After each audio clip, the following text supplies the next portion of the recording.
Hello friends. आज एक बहुत ही सुबह सुबह दुखद समाचार मिला। कल रात को बेंगलोर में एक दलित एमएलए अखंड श्रीनिवास मूर्ति जी के घर को दंगाइयों ने घेर लिया और वहां पे पथराव किया, आगजनी की। कारण यह था कि उनके नेफ्यू ने कोई एक ऐसी पोस्ट लिखी थी जो शायद किसी और एक डेरोगेटरी, एक प्रोवोकेटिव पोस्ट के रिप्लाई में उनने लिखी थी, जिसको लेके मुस्लिम तबके के कई सारे लोगों ने उनके घर को घेरा और बड़ी वायलेंस की।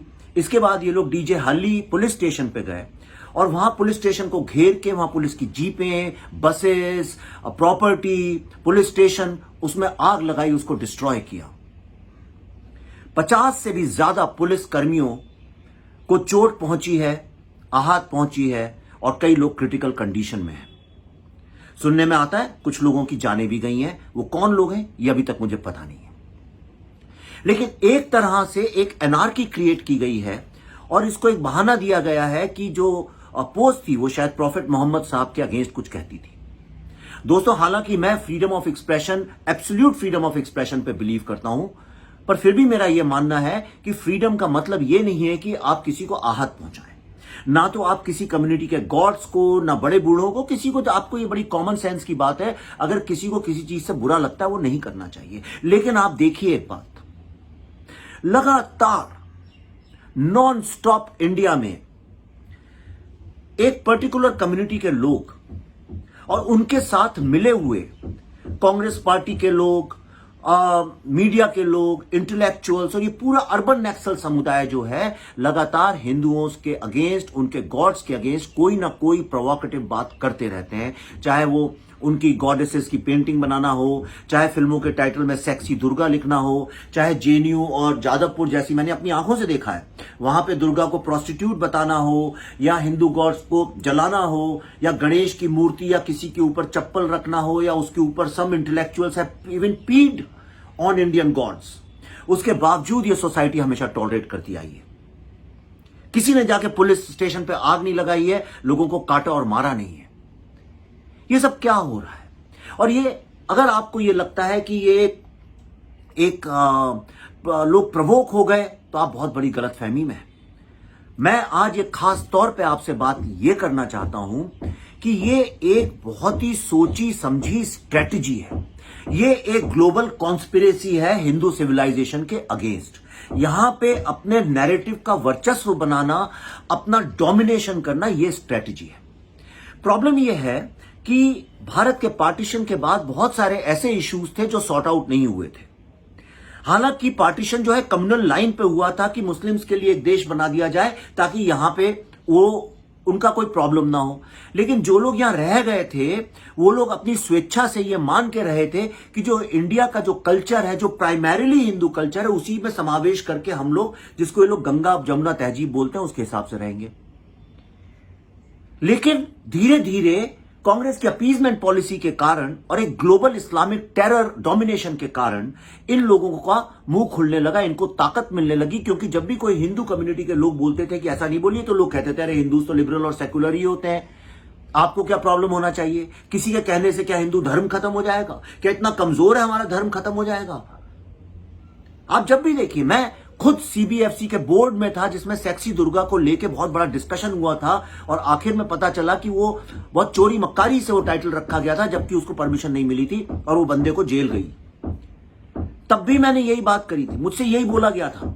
बॉलीवुड के जो लिबरल लोग थे उन लोगों ने मुझे अकेले और सतीश कौशिक जी को यही बोला था कि ऐसा आप क्या डरते हैं, अगर दुर्गा को सेक्सी बोल दिया जाए तो इससे क्या इतना कमजोर है हमारा धर्म कि टूट जाएगा? तो मैं यही सवाल आज उनसे पूछना चाहता हूं, क्या इतना कमजोर है इस्लाम? वर्ल्ड का largest, second largest, fastest growing religion, दुनिया में एक ही हिंदू कंट्री, शायद हिंदू भी नहीं बोल सकते अब तो, पर एक हिंदुओं के लिए एक कंट्री है इंडिया, पर इस्लामिक तो मुस्लिम कंट्रीज कितनी सारी हैं। तो क्या इतना कमजोर है इस्लाम की किसी ने पोस्ट लिख दी, कुछ कर दी तो उसको धर्म टूट जाएगा? और उसके लिए आप जाके पुलिस स्टेशन पे एक दलित एमएलए के घर पे हमला करेंगे? ये तो कानूनी भी गलत है। तो मैं आपको बताना चाहता हूं ये है क्या? ये एक ग्लोबल कॉन्स्पिरेसी है इंडिया के अगेंस्ट। मैं आपको एक और एग्जांपल देना चाहता हूं। अभी नाइजीरिया में एक सिंगर है, उसने एक गाना गाया जिसमें उसने किसी इमाम को प्रेज कर दिया। उसको लेके उसको मौत की सजा हो गई, ही विल बी हैंग, या शायद पत्थरों से मारे। इसलिए उनने कहा कि अगर तारीफ करनी है तो सिर्फ प्रॉफेट मोहम्मद की करनी है, तो इमाम की तारीफ नहीं कर सकते।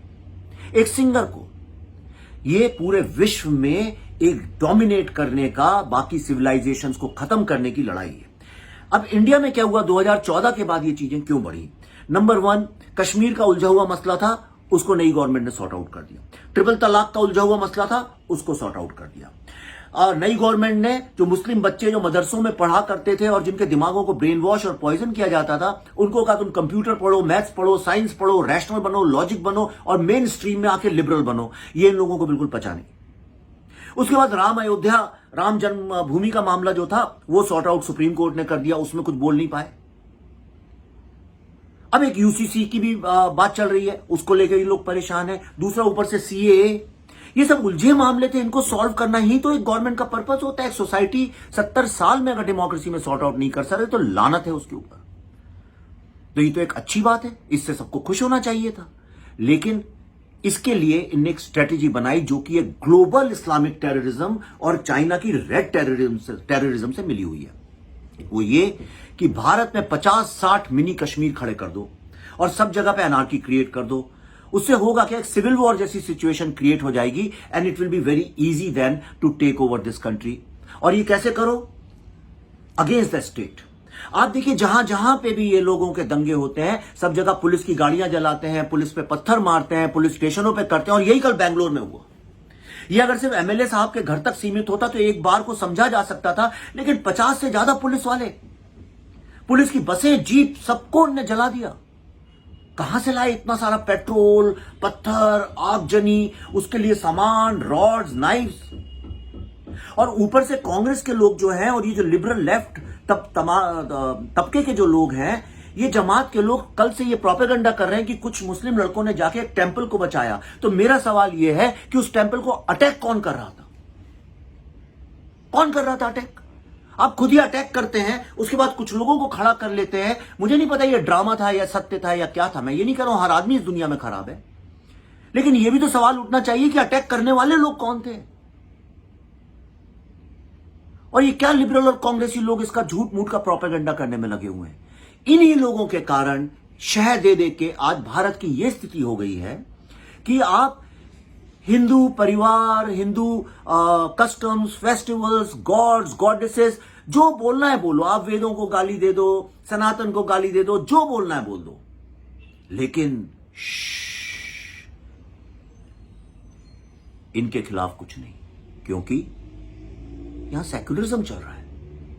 यह सेक्युलरिज्म ने भारत को बर्बाद किया है। यह झूठा सेक्युलरिज्म है। असली सेक्युलरिज्म के सिद्धांत भारतीय मूल धारा में है, वसुदैव कुटुंबकम, सर्व कल्याण। तो आप इसको समझिए, ये स्ट्रेटेजी अभी खत्म नहीं हुई है। शाहीन बाग जो था सबसे पहला ट्रेलर था। अगर कोरोना नहीं होता तो यही शाहीन बाग मैंने चिल्ला चिल्ला के बोला है 50-60 शहरों में हो जाता था। बेंगलोर उसी की तैयारी है और ये आगे आने वाले 1 साल के अंदर आप देखिएगा ये कई शहरों में इस तरह से होगा। इस सरकार से मेरी अपील है, इस देश के लोगों से मेरी अपील है कि आप इस कॉन्स्पिरेसी को समझिए और इसको एक्सपोज करिए और भारत के दुश्मनों को, जो कि अर्बन नक्सल्स जिनको आइडियोलॉजिकल सपोर्ट देते हैं, उन लोगों को डिफीट करिए। यही होगा हमारा असली धर्म, यही असली नेशनलिज्म और यही है हमारा कर्तव्य। जय हिंद।